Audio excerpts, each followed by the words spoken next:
if you're going to change an area, you do three things. Number one, you focus on it and you get clear and compelling vision for what you want. If your body's not where you want it to be, I tell you there's one simple reason. It's not your focus. No, I focus on it. I focus all the time on how fat I am. No. You see, if you focus on crashing into the pole, trying not to, the more you try not to, what you focus on, that's where the energy goes, that's where you go, right? We all know that. But what people tend to do is, I'm saying focusing on what you want, not what you don't want. And not only just focusing on what you want, where you focus and say, well, I'd like to be strong, I'd like to be energetic, I'd like to be fit. It's focusing and making it compelling. You can't just focus on it. You got to create a clear and compelling future in that area that will pull you towards it, so you're not trying to push yourself. If there's an area you're not improving in, think of three pillars, if you would. Pillar one is get focused and clear.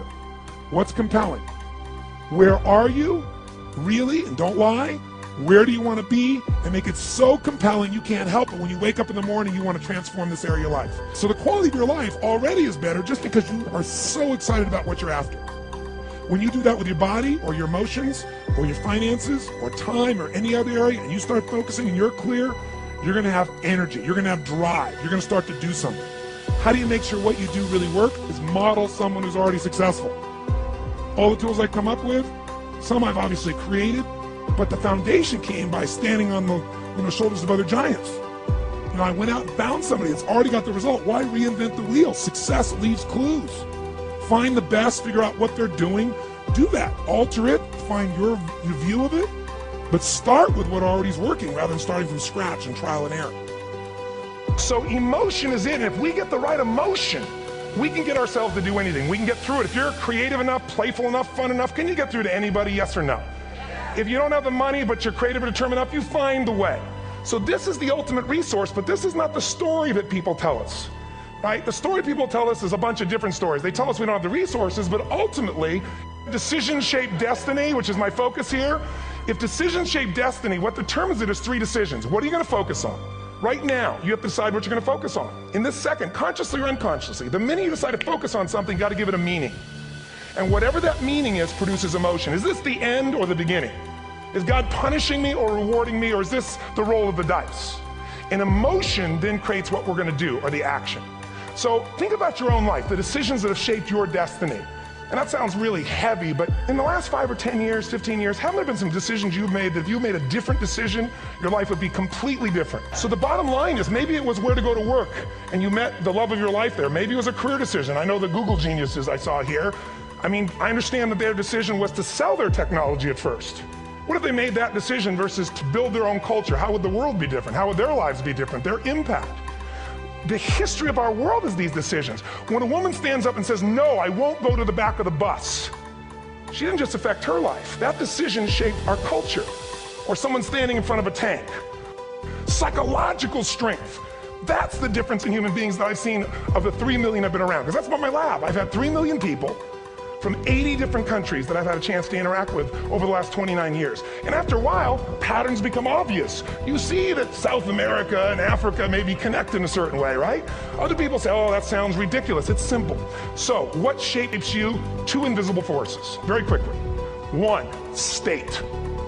We all have had times. Have you had a time you did something and after you did it, you thought to yourself, I can't believe I said that. I can't believe I did that. It was so stupid. It wasn't your ability, it was your state. Your model of the world is what shapes you long term. Your model of the world is the filter. That's what's shaping us. That's what makes people make decisions. When we want to influence somebody, we got to know what already influences them.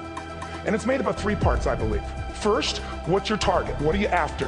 Which I believe it's not your desires. You can get your desires to goals. How many of you ever got a goal or desire and thought, is this all there is? How many have been there? Say aye. So it's needs we have. I believe there are 6 human needs. Second, once you know what the target that's driving you is and you uncover it for the truth, you don't form it, you uncover it. Then you find out what's your map. What's the belief systems that are telling you how to get those needs?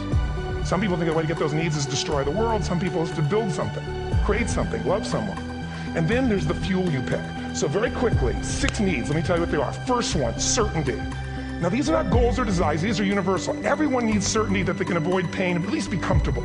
Now how do you get it? Control everybody, develop a skill, give up, smoke a cigarette. Well, we go for certainty differently. If we get total certainty, we get what? What do you feel if you're certain? You know what's going to happen, when it's going to happen, how it's going to happen. What would you feel? bored out of your mind. So God, in her infinite wisdom, gave us a second human need, which is uncertainty. We need variety. Third human need, critical, significance. We all need to feel important, special, unique. You can get it by making more money. You can do it by being more spiritual. You can do it by getting yourself in a situation where you put more tattoos and earrings in places humans don't want to know. Whatever it takes. The fastest way to do this, if you have no background, no culture, no belief in resources or resourcefulness, is violence. If I put a gun to your head and I live in the hood, instantly I'm significant. 0 to 10, how high? 10. How certain am I you're going to respond to me? 10. Here's what we really need. Connection and love, fourth need.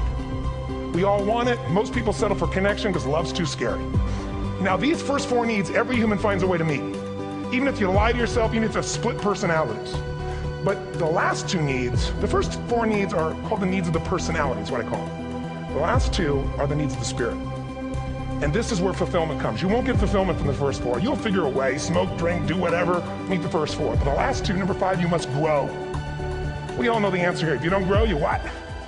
If a relationship's not growing, if a business is not growing, if you're not growing, it doesn't matter how much money you have, how many friends you have, how many people love you, you feel like hell.